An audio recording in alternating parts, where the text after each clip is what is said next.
Hi there, and welcome to this week's edition of Top End Track Talk. I'm Andrew O'Toole, and today we'll be previewing this coming Friday's meeting here from Fanny Bay in Darwin, which is the 23rd of February.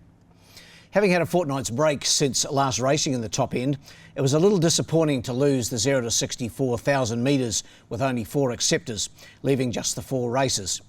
However, next Friday Darwin races again, and there's a 0 to 64 1100 on this program, which can be expected to hold up. Nevertheless, 35 acceptors have paid up for the 4 races, and a late start and an earlier finish is the order of the day. The first on the card is the set weight maiden plate. It's over the 1200 metres. This gets underway at 3:05. The last of the quartet is timed to jump at 4:55 p.m. In the first, the Sky Racing Trobus Maiden, my numbers are 10, 7 and 6. I thought number 10, Proclesi, might be the way to go here in an even sort of field to start the day. Only had the 2 starts for Phil Cole, and Emma Lyons takes them out.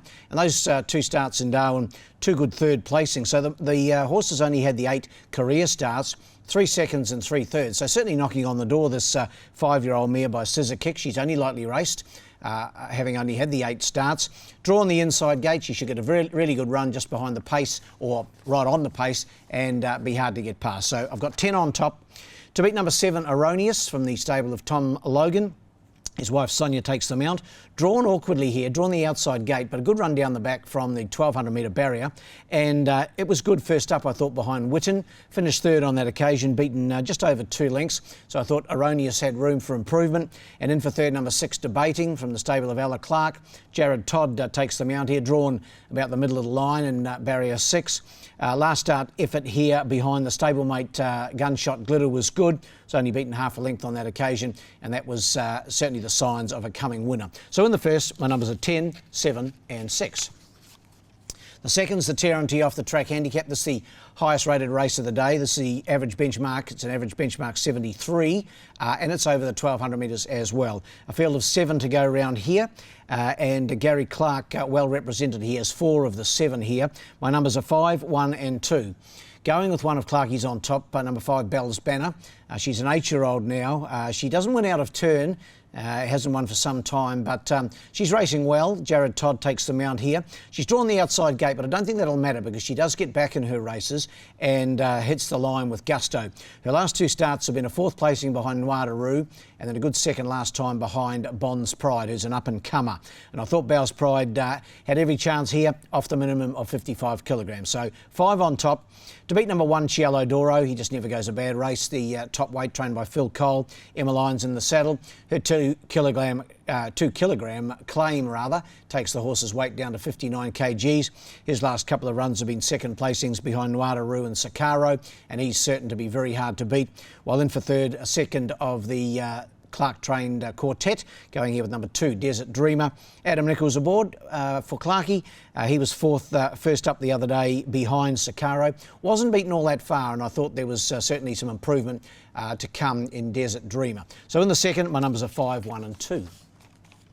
We go to the third, the Darwin Cup Carnival tickets on sale handicap. Carnival will come around before you know it. We're nearly at the end of February, of course, and the year's flying by. This for the 0 to 58 gallopers, it's over the 1100 metres. My numbers here are 5, 9 and 8. I thought Star Spangled Dancer was one of the better bets of the day, trained by Gary Clark. Jared Todd in the saddle, drawn a little awkwardly at barrier 8, but she's got a lot of pace, a lot of early natural speed. Her first up run the other day was a good 2nd behind Witten.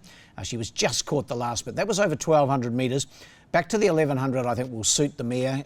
She should be have taken natural improvement rather out of that first up run, and she's pretty good quality mare on her day. And I thought this was her race to win for sure. Number 5, Star Spangled Dancer on top. To beat number 9, Viscotto from the stable of Mark 9, Aaron Sweeney aboard from the 1 gate. He was 3rd the other day here behind Pride of Limassol. That was on the 3rd of February, so that's, 3 weeks ago. So he's had a good opportunity to get over that run, and I thought it was good. He hit the line solidly, only beaten 1.9 lengths. I've got him in to run 2nd, Viscotto, while in for 3rd, number 8, and that is Aplamato, another horse with plenty of pace. Stan Sakos takes them out. I think Stan will be looking to press forward on Aplamato. His last 3 starts have been better. He showed a lot early, then it was sort of disappointing. He's come back now to some pretty decent form. A second last time to Pride of Limassol was good, and I've got him right in the mix. So my numbers in the third are 5, 9 and 8. And the last of our 4 on the day, the St Patrick's Day races on the 16th of March handicap. That's always one of the highlight days on the calendar here in the top end, St Paddy's Day. This is the 0 to 76. It's over the mile, the 1,600 metres. 7 to go around here. My numbers are 2, 3 and 1. Once again, Gary Clark with a strong hand. I've gone with number 2, Valabar, for Jared Todd. He mixes his distances a little bit, does Valabar, and to pretty good effect as well. But back to this 1,600 metres, which is one of his favoured trips. I think he'll take plenty of beating. He'll get back in the run like he normally does, but watch to him to hit the line really solidly from that barrier of 2. And I've got him on top, number 2, Valabar. To beat the stablemate in the obvious danger, number 3, Wilson's Prom. He was a good last start winner over this trip for Adam Nichols. In fact, he's won 3 of his last 4, has Wilson's Prom. Just put that one bad run in on Australia Day when the weather was atrocious. Not sure what happened to him that day, but we'll forget that run. He's come back and won again since, and he's hard to beat yet again in the last.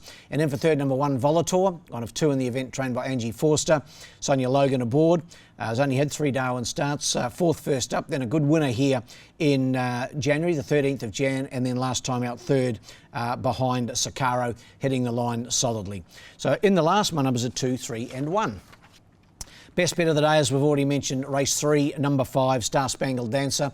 I think this is her opportunity to get back to winning form. She won a couple during the carnival, and I think she will be winning again on Friday. Race 3, number 5, Star Spangled Dancer. Well, the best roughie is in the last, and I thought race 4, number 4, Command King, might be some chance to upset the favourites there. Race 4, number 4, Command King. Well, that wraps up this edition of Top End Track Talk, but we'll be back again same time, same place next week. We have another Friday meeting.